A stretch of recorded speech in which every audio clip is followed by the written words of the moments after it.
falando conosco.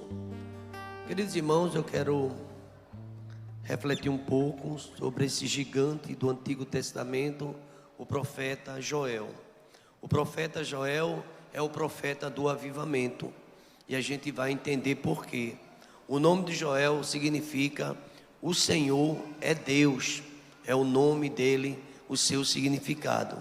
É provável que Joel tenha vivido e profetizado em Jerusalém, e aqui a gente pega uma informação que ele teria assim, em sua mocidade, conhecido Elias e Eliseu. Olha que coisa, né? Alguns historiadores, estudiosos, falam que ele conheceu Elias e conheceu Eliseu, um dos maiores profetas assim do Antigo Testamento. A data provável, né? 830 anos antes de Cristo, esse livro, só para a gente se localizar mais ou menos, aproximadamente, que ele foi escrito. Ele viveu no tempo do rei Joás. E aqui a gente vai aprender um pouco da vida deste homem de Deus. No capítulo 1, versículo 1, diz: a palavra do Senhor que foi dirigida a Joel, filho de Petuel. Aqui fala do pai dele. Joel vai ser apresentado no Pentecoste, como falou o profeta Joel. Ele vai ser citado. E uma das coisas que a gente, quando estuda a harmonia bíblica, para entender a importância e a veracidade de Joel e sua mensagem, a gente vai ver ele sendo citado também no Novo Testamento. Joel tem sido chamado de o profeta do avivamento. A gente vai ouvir muitas outras mensagens, o pessoal que está pela manhã já tem escutado, mas na próxima quarta-feira e na última quarta-feira sempre a gente está falando sobre este homem. E ele compreendeu que o arrependimento sincero é a base da verdadeira espiritualidade. E para que isto acontecesse, o seu povo deveria se esforçar. Joel, ele apresenta uma mensagem de esforço do povo. Deveria deixar a casa. Os sacerdotes deveriam também sacrificar um pouco.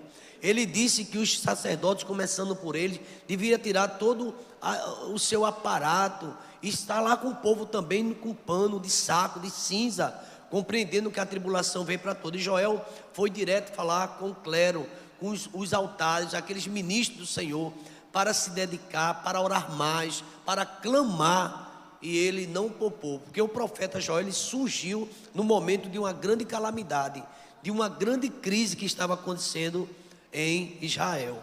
E aí a gente apresenta, quando a gente lê o contexto e a história, são 18 tipos de gafanhotos que existia naquela época.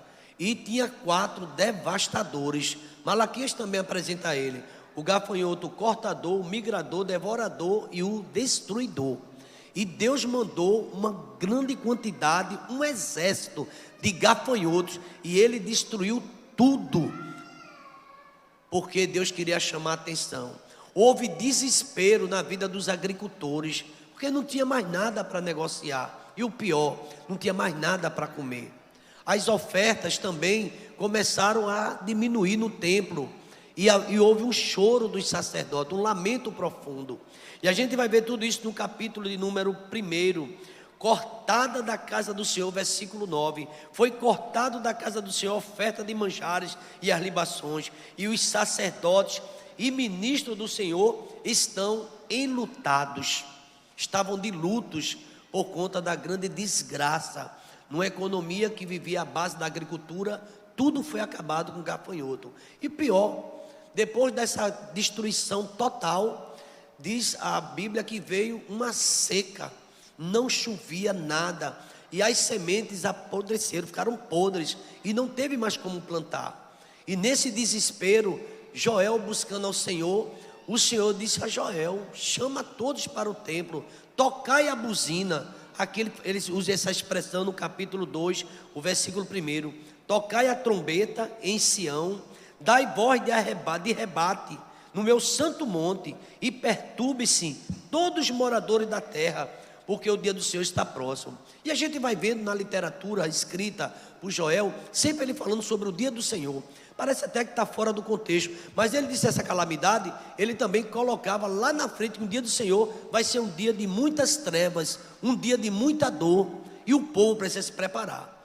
E a gente vai ver que no Novo Testamento utiliza a figura do profeta Joel para mostrar sobre a vinda de Cristo. O dia do Senhor está próximo. A gente vai ouvir o profeta Jeremias também falando sobre isso. A gente vai ver o profeta Isaías, os profetas menores, falando também sobre esse dia do Senhor.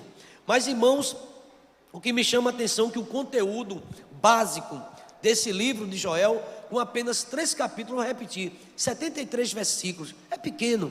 Ele tem muita matéria, muito assunto, invade todo o Novo Testamento, porque ele toma uma dimensão escatológica, falando sobre o fim dos tempos, falando também sobre a efusão do Espírito Santo, como seriam as pessoas depois de um arrependimento sincero, como essas pessoas ficariam depois de um quebrantamento, eles se encheriam do Espírito Santo, e ele vai falar sobre isso. E o conteúdo básico do seu livro é o apelo ao arrependimento.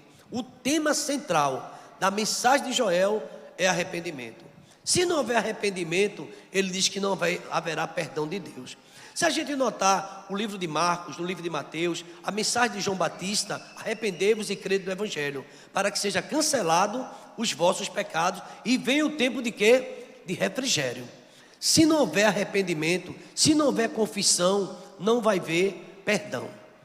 E Joel bate muito forte, e ele começa a convidar todos os idosos, todos os mais velhos. Ele diz que todos deveriam ir para o templo. Ele chama os que estavam ali no casamento, os noivos, no seu leito nupcial, que deveriam também sair. Ele diz que não havia nada mais importante do que ouvir o que Deus quer falar com todo o seu povo. Mandou sair as donzelas, as moças, chamou todo mundo, os jovens, as crianças e as crianças de peito também, que mamam, deveriam ir ao templo escutar a palavra do Senhor. Isso me chama muita atenção, a importância de estar na casa de Deus. No tempo que o autor de Hebreus, muitos têm deixado a igreja, muitos têm deixado a congregação, têm se tornado acostumado a não vir mais para a igreja, qualquer motivo não vem para a igreja, e às vezes a gente até percebe pessoas marcando compromisso no dia do Senhor, no dia que tem a escola dominical, nos dias especiais de culto, e já deixaram de vir à casa do Senhor. E o que me impressiona é que isso acontece às vezes até com líderes mesmo, pessoas que deveriam ser exemplos para falar à pessoa da importância de estar na presença de Deus. Essas pessoas estão se distanciando, e Joel percebeu isso. Os ministros que estavam no altar, comiam, bebiam, eles viram a escassez, os animais do campo começaram a gemer, todos. E Joel, diferentemente de alguns profetas do Antigo Testamento, ele diz algo que me chama a atenção. No versículo do número 19, 1:19, volta um pouquinho só, olha o que é que ele diz: a ti, ó Senhor, clamo. Ele começa a clamar. Ele, quando vê a situação e está difícil, ele pede a Deus uma palavra. Foi daí que Deus mandou ele tocar a buzina, a trombeta, quando ele buscou o Senhor.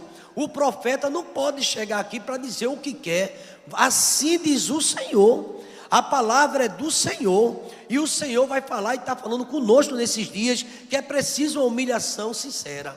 Irmãos, a gente vê o profeta Isaías dizendo que as pessoas chegavam no altar, matavam o animal, derramavam o sangue e apresentavam o Senhor, mas não tinha uma devoção. O profeta Isaías, no capítulo 58, dizem que o povo fazia até jejum, mas era o jejum para se exaltar, para se exibir. Também esse jejum Deus não aceitava. O profeta Joel, ele levantou com força e disse que deve haver choro, deve haver uma sinceridade, e não apenas rasgar as vestes, mas rasgar o coração. Deveria haver um verdadeiro arrependimento. A ti, Senhor, clamo, porque o fogo consumiu os pastos do deserto, e a chama abrasou todas as árvores do campo. Me impressiona, veja o versículo 20, o que é que ele diz: também todos os animais do campo bramam a ti, suspiram, estão clamando para o Senhor. A situação estava tão difícil. Em uma tradução achei interessante, Bíblia Nova, os animais ficaram perturbados, sem alimento, sem comida, e não tinha como produzir. E as pessoas que viam seus animais morrendo. E Joel, quando viu aquela calamidade, porque Deus está usando a natureza para punir o povo dele. A natureza estava gemendo, o povo estava sofrendo, e Deus não abria mão, porque quando Deus quer mostrar uma coisa ao seu povo, ele tem essa forma de trabalhar.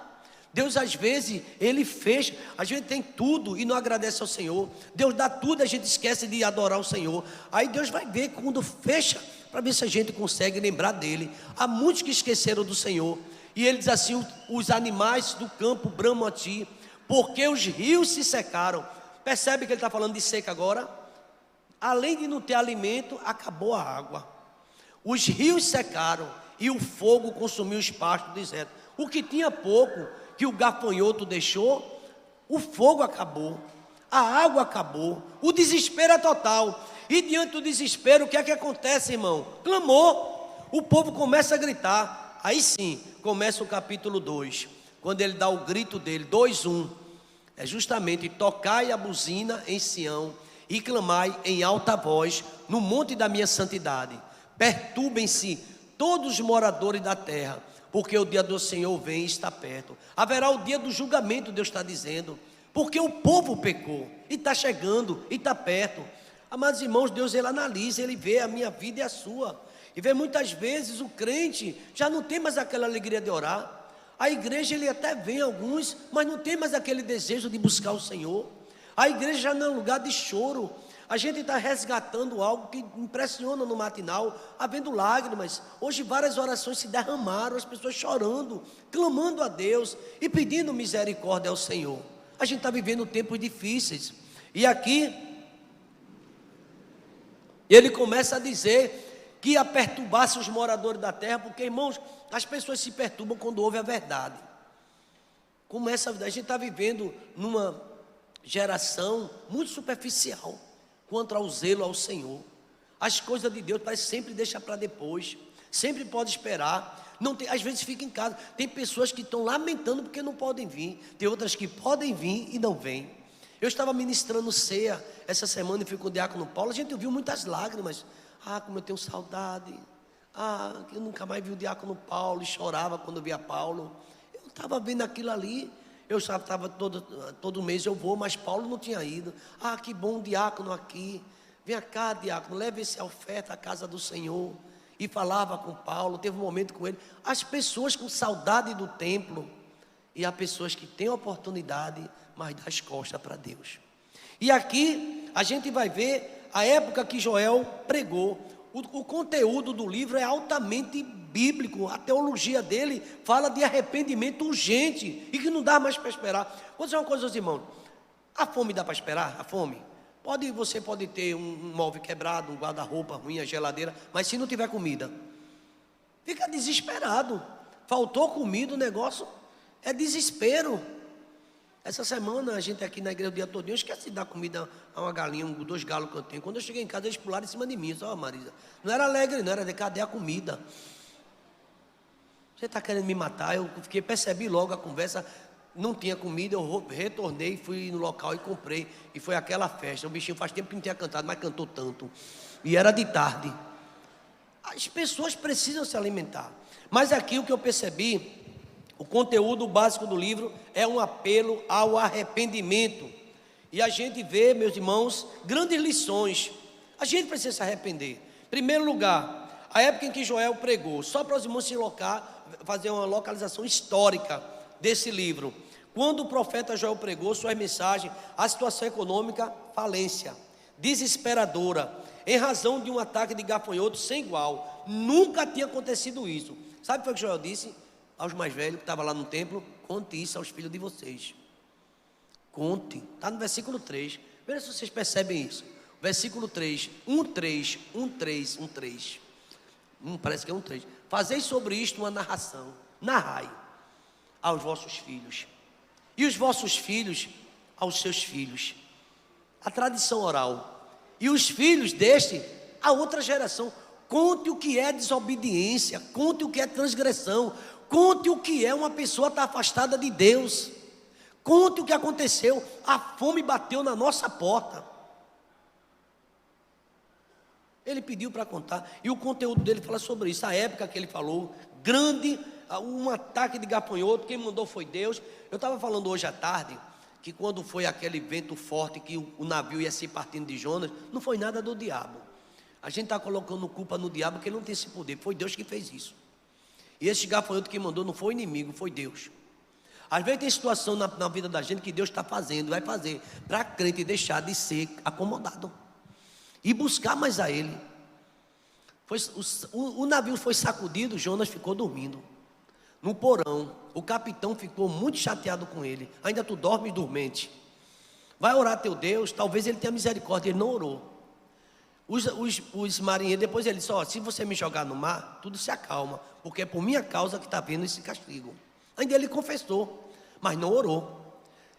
E os marinheiros fizeram tudo para salvar ele, mas não conseguiu. E finalmente o jogaram. Um grande peixe Deus preparou. E lá no fundo, quando estiver no fundo do poço, aí começa a orar. Aí ele foi orar. No meu desespero, infelizmente, não é? Há muitas pessoas que vai. E outra coisa, não tem quem ajude. Por favor, veja aí Jeremias capítulo 15, versículo 1. Jeremias 15, 1. Coloca aí, varão, bem rapidinho. Você pode pedir, às vezes é um filho rebelde, às vezes é uma amiga, às vezes é uma pessoa que a gente pede, mas olha o que aconteceu. Disse-me, porém, o Senhor: ainda que Moisés e Samuel, e se você for estudar sobre esses dois homens, ainda que Moisés e Samuel se pusessem diante de mim, não seria a minha alma com este povo. Lança-os diante da minha face, pode desaparecer. Porque Moisés fez uma oração, porque Deus ia destruir todo Israel no deserto. Aí sabe o que Deus disse? Moisés disse: me mata, mas não mata o povo não. Vão dizer que o Senhor tirou ele do deserto, não teve competência de cuidar deles e matou. Moisés disse a Deus. Aí Deus poupou o povo, mas ele disse agora: se Moisés chegar. E Samuel, quando os filisteus estavam ali atrás do povo, ele derramou algo, ele orou, trovejou do céu, pedra, matou, tudinho. Depois que Samuel foi usado por Deus, sabe o que o povo fez no capítulo 8, 1 de Samuel? Pediu um rei. Que povo ruim, irmão. Eu não quero mais a teocracia, a gente quer agora um rei, como todas as nações têm rei. Não queria mais o domínio de Deus. Aí Samuel disse assim: Senhor, o povo está me rejeitando. Eu falei: não é rejeitando a você, a questão não é você, eles estão rejeitando a mim. Se Samuel vir clamar, se Moisés vir pedir por esse povo, eu não vou atender. Então, irmãos, é uma época que ele pregou difícil. Então, fala do povo rebelde. Parece até um livro atual. Você acha que tem gente rebelde hoje? Gente que não quer nada, são esforçados no trabalho, dá sangue para trabalhar, é uma agonia para o trabalho, pega tudo, quando chega na casa do Senhor, não tem tempo. Depois eu vou. Geralmente chega atrasado, geralmente é o primeiro que sai e fica incomodado se passar 5 minutos. Já não tem mais alegria de estar na casa do Senhor. O foco não é Deus. A sua agenda tem até lugar, mas não tem aquela atenção de Deus. Esqueceram de Mateus 6,33. Buscar em primeiro lugar o quê? O reino de Deus. Mas a gente não é. Agora, se as coisas apertar, se chegar, eu vou usar uma expressão que eu vivi, uma situação com família, um câncer agressivo que eu vi. Todo mundo grita, viu? Não fica um sem gritar. Um câncer agressivo, não tinha médico que morfina e a dor está ali. Dor, grito, todo remédio que você pensar, a base para ver, não tinha, porque estava o corpo. Aí nesse momento, irmão, não só o enfermo busca, a família todinha desperta. É um despertamento, mas para logo esquecer, às vezes esquece logo. Porque geralmente a gente só pensa que acontece com os outros, e nunca vai acontecer isso com a gente. E aqui Deus usou o profeta para buscar ao Senhor. Joel também anuncia aqui, e ele previne, está chegando o dia do juízo, e vai vir com eminência, vai vir um ataque, Deus vai mandar situações. A gente viu agora há pouco, ali o pessoal ficar impotente com os gafanhotos, no tempo de Joel. A gente ficou agora impotente com o vírus, que nem via, todo mundo ficou sem sair de casa, todo mundo com medo, até na barraca ao lado ninguém ia. Juízo, mas só que já passou, ou que seja, não está com aquela intensidade que a gente tinha. E o povo geralmente esquece de Deus. Queridos irmãos, a praga do gafanhoto, dentes que devoravam tudo. E ali ele fala desses gafanhotos. Joel disse que foi Deus que mandou para ver se o povo despertava, para o povo buscá-lo, para o povo voltar para ele. E diz o texto que aqueles gafanhotos vinham trazer uma lição. Você sabe que a situação da nossa vida é para trazer lição para a gente? Qual é a lição que a gente aprende? Quando vê uma coisa de repente, a gente, poxa, eu nem esperava isso. Vamos dizer que Deus livre você uma demissão sem você esperar. O salário que cortou. Ou uma doença que veio e você não pode mais trabalhar. A gente nunca faz um clamor, gratidão a Deus, porque foi trabalhar e voltou com saúde. E perde. E eu via muito isso nos meus 35 anos trabalhando, pessoas que ficavam e não vinha mais, adoecia, infelizmente. A gente teve até um caso agora, eu e o diácono Paulo, a gente viu uma coisa incrível de uma pessoa que de repente, numa das visitas da gente, não é membro daqui, mas faz parte da família de membro daqui, do nada, está em casa sem poder andar, e jovem, porque veio uma enfermidade no joelho, está uma coisa terrível. A gente, irmão, a gente não sabe, é de repente as coisas que acontecem. E Joel falou que tem que ter cuidado. Qual é a lição? As lições da devastação. A hora já chegou, a gente continua, porque é o livro que a gente está, mas olha, a notícia de tal calamidade deveria ser passada a todas as gerações, a gente já viu sobre isso. Até os bêbados, gente que enchia a cara, na linguagem de hoje, os papudinhos. Tem uma mensagem para ele, veja aí 1:5, é 1:5, veja aí por favor, 1:5, olha, despertai, ébrios, e chorai e gemei, todos que bebeis vinho, por causa do mosto, porque tirado é da vossa boca. Acabou. E o pessoal sofrendo da abstinência, porque todo dia que beber, tudo doido. Deus mexeu com todo mundo, e Deus sabe mexer, viu? Deus sabe mexer com a gente como Ele quer. Que haja temor diante dEle. Cale-se todos os moradores da terra. No meu santo monte eu vou profetizar. Está na hora de descer. Está na hora de me buscar. Está na hora de se levantar e fazer um clamor pelos teus filhos, pela tua mulher, pelo teu marido. Está na hora da família se unir em oração e buscar a presença do Senhor. Posso ouvir um amém? Vamos ficar de pé. Obrigado, meu Deus, pela tua palavra, que não volta vazia. Meu Deus, o Senhor colocou na minha alma, no meu coração, esse livro de Joel. Eu quero te pedir, ó Deus, que nos ajude a compreender esta mensagem, ó Pai. Quantos estão, ó Deus, negligenciando o teu chamado? Quantos estão indiferentes à tua voz, ó Pai? Às vezes, ó Deus, nós notamos isso no nosso dia a dia. Quando alguém, às vezes, vai fazer uma programação no seu departamento, quer que todo mundo compareça. E todo mundo. Mas nunca estão presentes quando são convidados para participar. Meu Deus, ajuda a entender, ó Deus, a nossa missão como igreja, ó Pai. E na medida do possível, sempre apoiando, sempre orando, sempre ajudando um ao outro. Desperta os que estão embriagados, ó Deus, não cheio do teu espírito, mas com vinho, ó Pai, com tantas coisas que não percebe o teu chamado. Tenha misericórdia da minha vida, da vida da tua igreja e do teu povo, e desperta, porque a buzina está tocando, desde o dia 29, ó Pai, quando esse jejum foi programado. Nós estamos aqui, ó Pai, orando e pedindo que o Senhor abra os nossos ouvidos e nos faça entender a tua mensagem, no nome de Jesus. A igreja pode dizer amém? E que a graça do Senhor Jesus, o amor de Deus, o nosso eterno Pai, a comunhão e as doces consolações do teu Espírito esteja sobre a IEBT, sobre todo Israel, desde agora e para todos sempre. Vamos dizer amém, irmãos? Uma boa noite a todos, muita paz. E durante esse mês, até o dia 30, a gente está falando sobre o livro de Joel.